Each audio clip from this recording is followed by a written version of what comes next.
Here we have an administration frowning on me asking for debt relief that they said they would provide, but you're allowing the border to remain open. The resources went to help Ukraine farmers.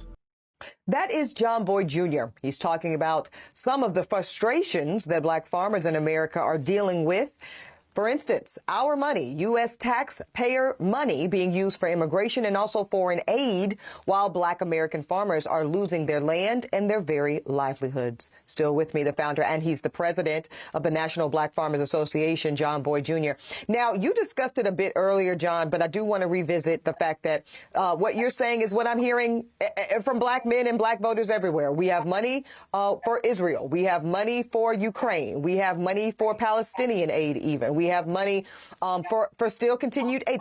All worthwhile issues, one could argue, and yet there is no money when it comes to homegrown citizens, black American farmers specifically.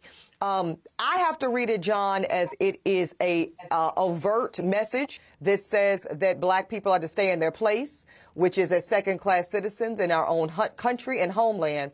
And if it's not to be construed that way, what is the messaging that you see? Well, I see it clearly, man, when you see the mess at the border. And people say, oh, this is a Republican issue. Man, this is an American issue.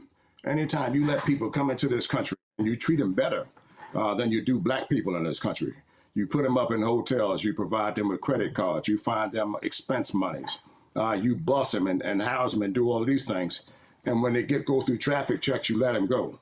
But you lock up black men. And then you sit here and tell me that it's almost a crime that I'm asking or demanding that the administration live up to his commitment to provide $5 billion to black farmers. That's almost 4 decades overdue. And they, where are the other black leaders in support of this request that I've been putting out here? Where are the other black leaders supporting litigation and federal court? They're silent on this issue.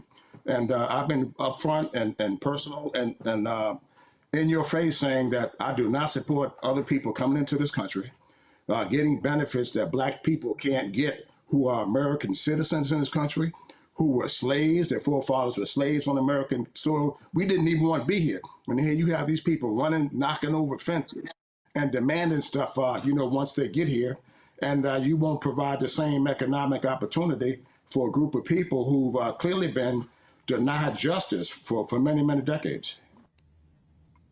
I'm wondering if this is a class issue, John, because when you tell me that even some black leaders and black organizations are not stepping up and saying anything loudly and continuously, I just want people listening to this conversation, if you've not already done so, Google John Boyd Jr. right now and look at the Google images. And I'm telling you to do that because you're going to see pictures of this man for the last 30 years, seriously, fighting for this very issue. With president after president, congressional leader after congressional leader. So this is not new. I'm wondering if it's a class issue, John, because I do feel that when blacks want to mobilize, and I'll speak to black women, for example, when we wanted a black woman on the Supreme Court, we mobilized and we got it. When we wanted, black leadership to look a certain way in certain spaces, we know how to mobilize and get it. Is this Black America even saying that we are deprioritizing the severity of the plight of the black farmer because it's not necessarily representative of the class positioning that we want to magnify for Black America? I ain't trying to start nothing, John, but I have to ask that question. I think you're hitting on a very, very key issue that I've been talking about for so very, very long.